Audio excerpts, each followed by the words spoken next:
I'm Eric Priante Martin, and this is Green Seas, a podcast by Tradewinds about the environment and the business of the ocean.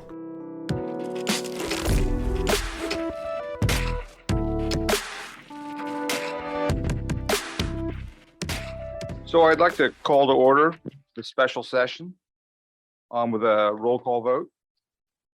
We're listening to a meeting in Eureka, California, as officials in this town's Port Authority discuss what could be its next gold rush. All right, how about the Pledge of Allegiance? Chris, would you like to lead us? Eureka took its name from the exclamation that prospectors shouted when they discovered gold. The town played a role as a shipping hub when Northern California was a hotspot for mining the commodity in the 1800s. Fast forward to 2022, and these officials were meeting to consider a deal aimed at positioning the city as a port for another potentially lucrative commodity, offshore wind.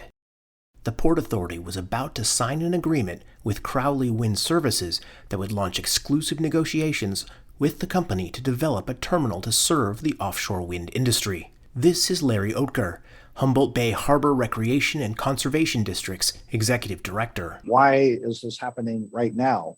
The reason why it's happening right now is because the Bureau of Offshore Energy Management did their final public sale notice, that the final sale notice would, of the auction areas 30 miles offshore, nothing to do with the port of Humboldt, but approximately 21 to 30 miles offshore, that there will be a public sale by the Bureau of Offshore Energy Management on December 6th. And so that has basically created a flurry of activity within the offshore wind industry to really focus on the Port of Humboldt Bay.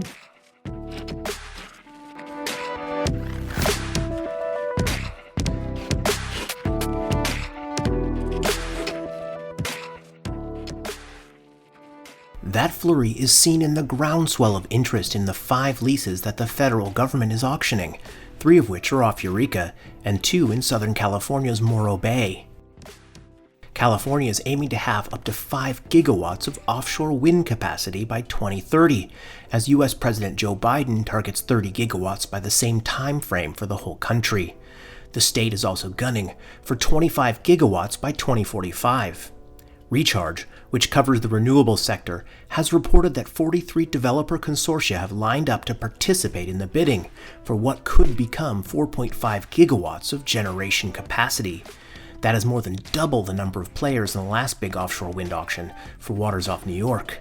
Tim Ferry is Recharge's U.S. offshore wind editor. Well, is a huge opportunity. The resources are great, especially in Northern California off the Humboldt area. It's about over 10 meters per second, which is really excellent resource compared to when you're looking at the Massachusetts wind energy areas, you're looking more like 8 to 9. So California, Northern California, Southern Oregon are both excellent resources, but there are a number of challenges facing the state as it goes forward and facing the country as it goes forward. Those challenges include deep water, and that means that, unlike the U.S. East Coast, offshore wind off California will involve floating turbines.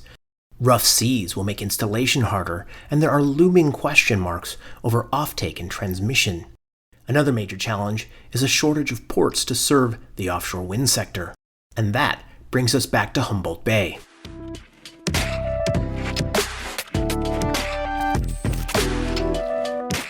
As Tradewinds has reported, the wind services unit of Florida maritime company Crowley is aiming to build the Humboldt Bay offshore wind heavy lift marine terminal at the site of a shuttered lumber mill and an old dock. Jeff Andrini, the vice president of Crowley Wind Services, said the company has ports at the center of its strategic vision for serving the offshore wind sector. That's because they are the nexus for the supply chain that is required to build and run the facilities offshore. The company, which is developing another terminal in Massachusetts, has been in talks with the Humboldt Bay Port District for a year and a half. And I remember the first time that I went there, Eric and I said, if we can get this, it's the crown jewel of anything that we will do in the United States. And the reason I say that is the West Coast is entirely different than the East Coast as it pertains to terminal availability. I'm a Californian, and I've driven every inch of the state's coast. It's made up of craggy cliffs, protected shorelines, dense cities, and ports that are already packed to the gill. What it doesn't have is space for many new port terminals. Andrini said there are 4 possibilities. One whose port authority is uninterested at the moment, another with height restrictions, and another with aging nuclear reactors in the way, whose lives have recently been extended. That means Crowley's proposed terminal would not just serve the offshore wind farms in nearby Humboldt Bay, it would also be in a position to serve projects down in Southern California, including Morro Bay, and up to Washington State. And California needs more than ports. The offshore wind sector will need tugs, barges, and other vessels that meet the stringent standards that are going to be required to serve the wind farms, including alternative fuel systems and engine efficiency requirements. But Andrini said Crowley's foothold in Humboldt Bay remains the most important opportunity that the company has secured yet. Because California, as you know, is going to be huge in this market. Their aspirations are the same as the nation.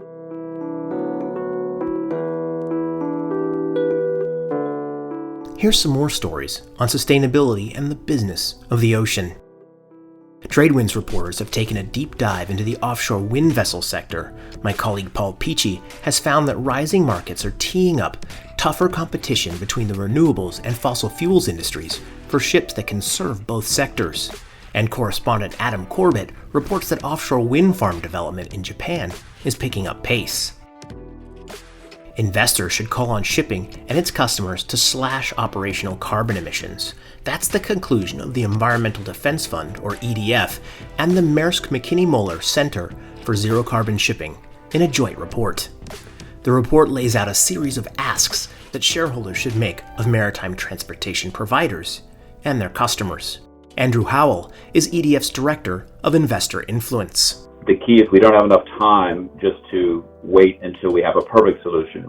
Action needs to be taken much sooner than that in order to stay on path for a reasonable climate outcome. And therefore, it's very important for companies to start taking actions now. And finally, methanol has won a key endorsement after China COSCO Shipping placed $3 billion worth of orders for Megamax container ships using the fuel. The company's COSCO Shipping Holdings unit said 2 of its subsidiaries have placed orders for a dozen of the large ships. The 2 liner companies signed deals at 2 different Chinese shipyards. Read all these stories and more at tradewindsnews.com. Music for this episode is by Amoxie.